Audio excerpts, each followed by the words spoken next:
Assalamualaikum warahmatullahi wabarakatuh.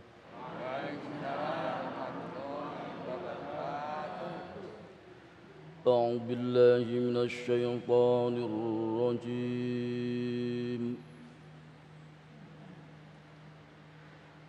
بسم الله الرحمن الرحيم.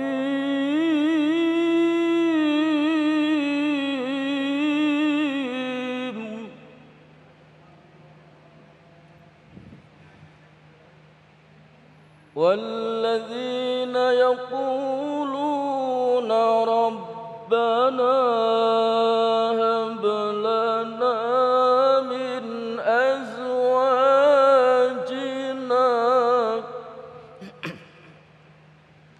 ربنا هب لنا من أزواجنا وذرياتنا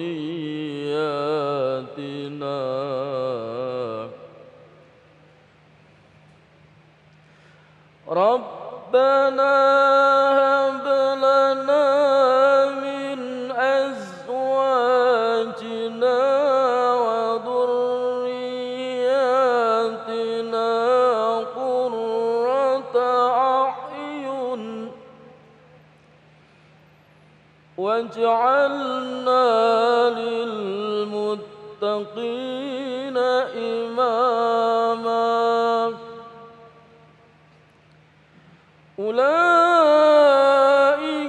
يجزون الغرفة بما صبروا ويلقون فيها تحية وسلاما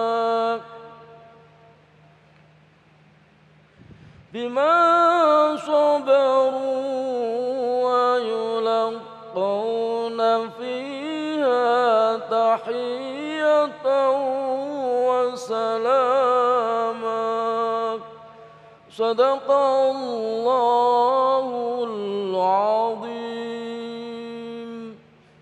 Assalamualaikum warahmatullahi wabarakatuh. Assalamualaikum warahmatullahi wabarakatuh.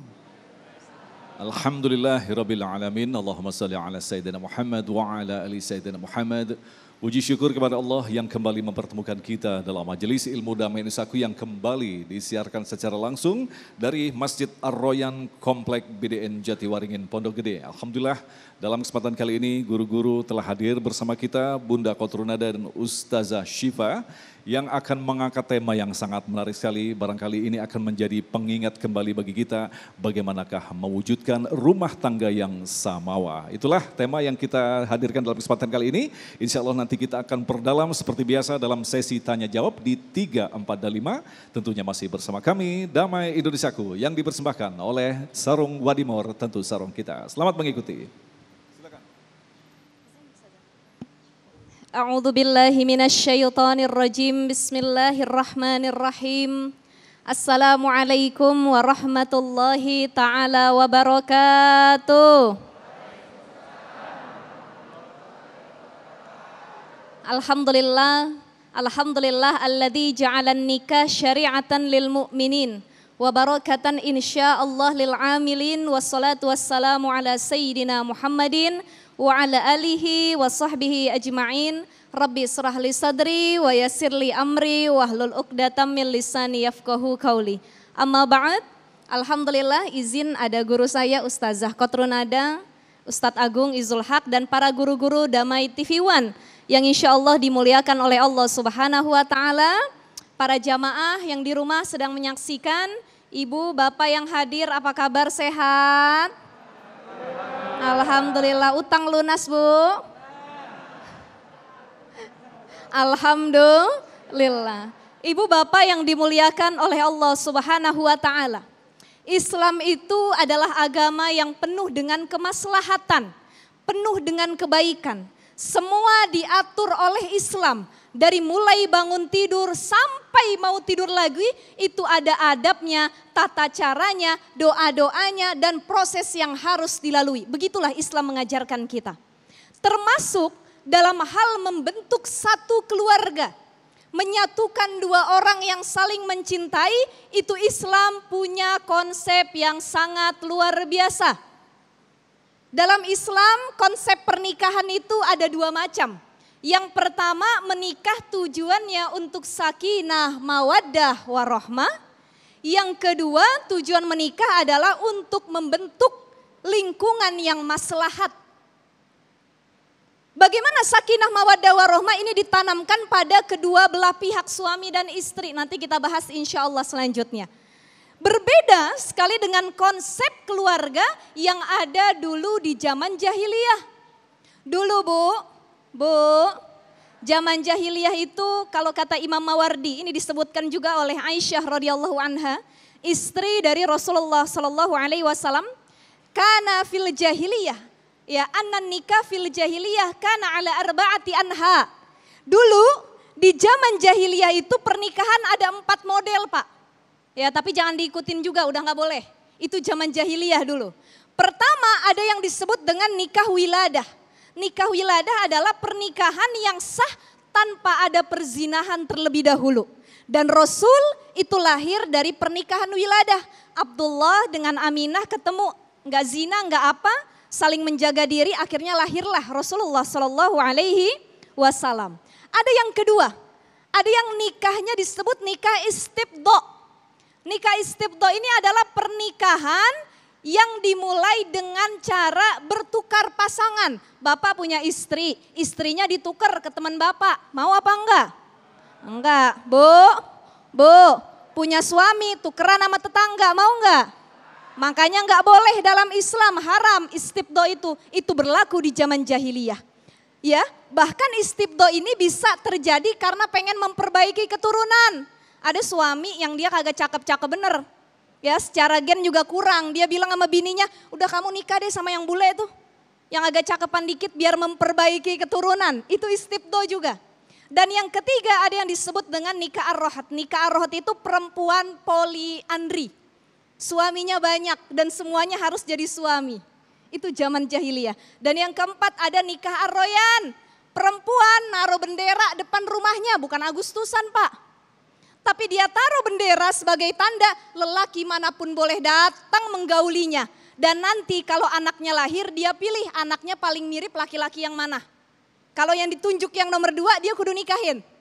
Itu zaman jahiliyah. Jadi Islam tidak membenarkan praktek pernikahan seperti itu. Konsep Islam hanya al-wiladah.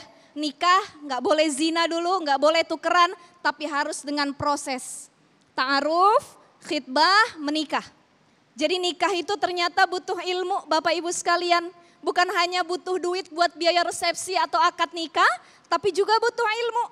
Banyak kitab-kitab yang bisa kita jadikan rujukan. Ada Dhau'ul Misbah fi Bayani Ahkamin Nikah, ada Qurratul Uyun, ada Uqudul Lujen, ada kitab-kitab yang lainnya. Itu harus kita pelajari untuk mempersiapkan pernikahan. Makanya dalam Minhajus Sawi dikatakan orang yang mau nikah niatnya kudu 2. Wa yustahabbu, disunahkan, ya, ayyan wiyal mutazawwiju bin nikah. Yang pertama adalah iqamatas sunnah, mendirikan sunnah, ngikut sunnah Rasul niatnya. Yang kedua, ghaddul basar, menjaga pandangan. Oleh karenanya Bapak Ibu sekalian yang dimuliakan oleh Allah Subhanahu wa taala, Pak, cinta nggak sama Ibu? Ibu cinta nggak sama Bapak? Nikah nggak cukup modalnya pakai cinta. Ada 3 hal yang harus dijadikan prinsip dalam rumah tangga. Ini jadi renungan buat saya, buat jamaah dan ibu bapak yang hadir semua. Apa itu? Yang pertama, nikah itu harus dibangun dengan rasa qanaah. Apa Bu?